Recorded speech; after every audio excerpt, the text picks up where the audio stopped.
Oke guys, kembali lagi kita ya bersama Cari Cuan.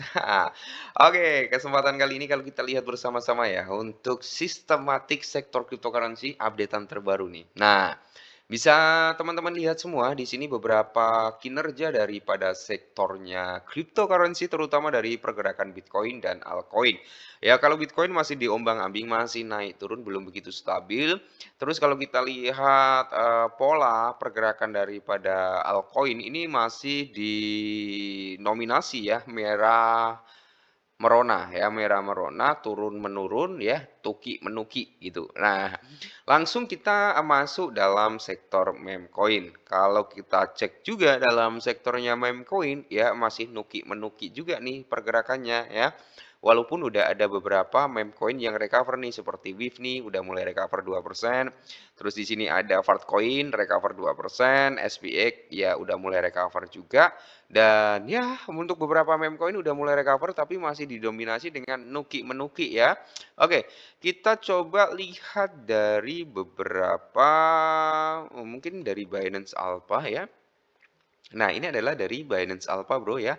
AB ini yang naik ini Aero Finance ya. Aero ini sempat kita bahas, Bro, menjadi salah satu token yang cukup bagus untuk diperhatikan ya. Aero ini sempat kita bahas kalau kalian lihat beberapa hal yang cukup menarik juga. Terus kalau kita lihat, nah ini, Bro, ya hampir merata dari Binance Alpha juga mengalami penurunan. Oke, coba, sesuai dengan beberapa permintaan teman-teman, tolong dibahaskan tentang Picoin. Nah, di sini kalau kita lihat untuk Picoin sendiri, oke, kita cek bareng-bareng, Bro.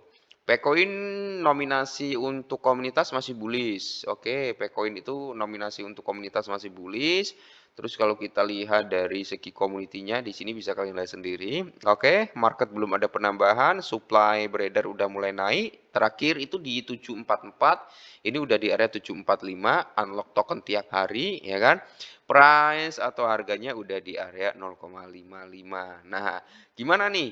Apakah kita masih untuk ngehold? Apa kita harus dijual cut loss? Itu kan banyak dari beberapa teman-teman yang tanya juga. Di mana apakah kita akan cut loss atau kita akan jual. Nah, kita cek analisa bareng-bareng, Bro, ya. Bareng-bareng kita pelajari bersama di sini. Kalau kita lihat, kita ukur dulu ya. Oke, di sinilah kita ambil di sini. Terus kita lihat, kita perbesar dulu kali ya biar enak gitu kan. Kalau besar kan enak kita ngelihatnya gitu loh ya. Nah ini ya Bro ya, ini dia masih tertahan tuh di area supportnya ya. Dia masih tertahan di area support sini Bro. Oke, walaupun di sini beberapa hari yang lalu ya, ini dalam time frame daily kan, 1, 2, 3, 4, 5, 6 hari yang lalu, sempat ngejebol juga nih shadow, cuman shadow tapi Bro ya. Nggak semuanya, cuman shadow aja. Nah, di sini kalau kita lihat juga untuk kinerja daripada ini agak error mousku ini. Oke, udah kembali lagi. Nah, eh untuk polanya kita turunkan dulu time frame-nya ya, Bro. Karena kalau kita lihat dari time frame gede kayak gitu, kita belum bisa melihat data yang kelihatan seperti ini kan, belum belum kelihat ya. Oke, di sini kita udah bisa melihat, Bro, untuk datanya daripada si Picoin ya. Oke, dia masih tertahan di area support sebelumnya dan yes, ya apakah dia masih bisa recover? Tentunya, Bro. Ya mungkin dia bisa recover sampai di kisaran harga kepala 5481 itu target terdekat. Semisal kalian dapat DCI di harga saat ini 5481 kalian bisa taking profit dulu ya. Bisa kalian taking profit dulu. Karena kalau kita lihat di sini, Bro, dia udah membuat yang namanya area bosnya di sini, ya. Ini bos. Oke, bos. Oke. Nah, ini bos. Terus ada lagi bosnya di mana, ya. Ini belum sih, karena shadownya belum kejebol ya. Oke, tapi ya bisa dikatakan oke lah. Nah, di mana kalau kita lihat bersama-sama untuk Picoin sendiri sih, sebenarnya masih masih bisa bangkit, Bro. Masih bisa bangkit karena kalau kita lihat juga, bentar kita perbesar ya.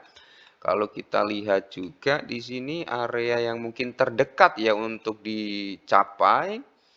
Oke, ini sebenarnya sempat kita bahas waktu itu ya beberapa hari yang lalu saat dia drop seperti ini, Bro. dan dia udah membuat beberapa candle di sini ada gap, kemungkinan ini akan tertutup gapnya dan ternyata dia tertutup lalu koreksi kembali bro, shadownya panjang banget ya. Oke, koreksi dia itu sampai mana? Nah, kita lihat dari recovernya aja ya. Semisal dia mau recover itu sampai mana gitu kan, kita ambil dari swing low-nya sini. Oke, semisal dia mau recover nih, target terdekatnya kan mungkin di area sini bro, ya di kepala ya 0,236 ya menurut garis Fibonacci. Itu di kisaran harga sini bro, ya di kisaran harga 55 lah ya, 55 itu udah lumayan lah ya kalau kita dapat. Semisal nih kita di CI atau kita masuk di harga saat ini di area 51 gitu kan, atau 53 naik ke 55 lumayan tuh, udah berapa persen kan, dapat tipis-tipis. Area kedua tentunya di area zona 0,5, zona 0,5 itu pas banget di area drop base drop. Di sini ada area base yang notabene kalau si Python itu nyentuh di area base ini akan terjadi sedikit reject ya, akan terjadi sedikit reject. Contohnya ya kurang lebih seperti ini nanti, bro. Kita ambil dari sini ya. Oke, semisal nih ya, semisal dari sini kita ambil lah ya kan. Dia naik tuh sampai area resisten sini kan, dia akan aja reject. Ya kan? Dia naik lagi sampai di zona 0,50 sini kan, bro, di area Fibonacci 0,5, dia pasti akan terjadi reject. Nah, reject ini nanti, bro, itu tergantung dari rekondisi market. Nah, maksudnya gimana? Gini, bro, ya. Maksud simpel sederhananya, jika market dalam kondisi bullish, ya jika market itu dalam kondisi bullish, ini bisa meneruskan kenaikannya. Oke, masih bisa meneruskan kenaikannya sampai di zona golden ratio-nya di area 0,6 ya. Antara 0,6 sama 0,7, yaitu di kisaran harga sini, bro. Mana? Di kisaran harga sini. Oke, ini itu di kisaran harga kepala 64, di kepala 6034 itu target ketiga daripada Bitcoin kalau market dalam kondisi yang bagus. Tapi kalau marketnya masih cenderung seperti ini bro, mungkin dia bisa koreksi. Ya, bisa meneruskan penurunannya lagi gitu bro ya. Seperti itu. Makanya nanti kalau semisal nih Bitcoin itu bisa recover sampai di kepala sini lah ya, target terdekatnya kan di area 56. Nanti kalian bisa TP dulu ya. Kedua di kisaran harga 58 ya, 58 atau di kepala 6 pas bisalah kalian TP dulu gitu bro ya. Oke, itu adalah area terdekat daripada si Pycoin untuk taking profitnya. Nah, pertanyaan dari rekan-rekan semua, apakah masih layak Pycoin untuk kita hold? Masih layak bro, tenang aja, masih layak. Nah, sebenarnya targetnya itu di sini ya. Kalau si Pycoin ini mau naik bro, ini bisa menjadi target terdekat sebenarnya ya. Target yang cukup bagus. Walaupun ini nggak masuk dalam garis Fibonacci retracement ya. Cuman ini ada area resisten area support di sini. Di sini ada area base juga ya, base juga. Terus di sini bro ya, target yang cukup bagus untuk TP yaitu di kepala 67 sebenarnya ya. Karena kita hanya ngambil dari swingnya. Semisal kalau kita ngambil dari mana ya? Coba kita hapus dulu Fibonacci retracement-nya ini kita hapus, terus kita kecilkan dulu sini. Oke, kita kecilkan seperti ini, lalu kita ukur dari sini, ketemu nggak ya nanti? Temu nggak ini? Hmm? Mana tadi garisnya bro? Hilang.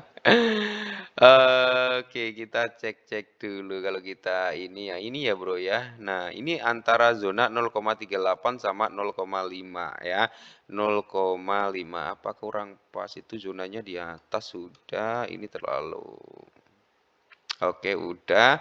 Ya ini bro ya, area golden rasionya ada di sini. Nah, ini area golden rasionya ya kan, di kisaran kepala 73. Kalau kita ambil dalam ya gambaran gedenya seperti ini bro ya kan. Cuman secara overall nanti kita akan melihat bro, tanggal 28 ya. Tanggal 28 itu kan ada event juga untuk Pi Network ya. Semoga saja nanti tanggal 28 itu bisa menjadi area titik balik. Bang untuk DCI gimana? It's okay nggak masalah bro untuk DCI. Harganya udah koreksi juga kok PP ya. Sorry. Picoin ya udah koreksi dalam juga dari all time high-nya dia udah dalam juga bro. Terus kalau kita hapus dulu ya untuk Fibonacci-nya bro. Kita cek dari time frame yang jauh lebih besar mungkin dari weekly-nya. Nah, kalau kita lihat dari weekly seperti ini ya, Bro, ya. Kita lihat dari weekly, dia masih strong banget untuk koreksi sebenarnya ya, masih kuat untuk koreksi kalau kita lihat dari weekly-nya ya. Kalau weekly-nya sih di sini harga open-nya ya dulu itu sempat di area 0,09 ya, Bro, ya. Tapi kalau sampai kill zero kayaknya nggak mungkin, Bro, ya. Bukannya nggak mungkin, ada kemungkinan tapi kecil gitu kan.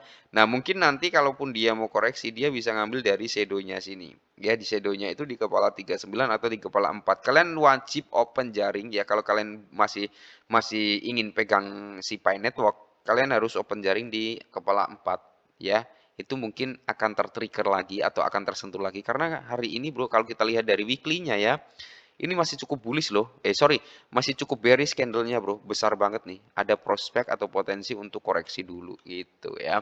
Oke lah, mungkin ini dulu untuk jangka pendeknya, area yang wajib kalian TP udah saya kasih tahu. Untuk jangka panjangnya sih it's okay ya.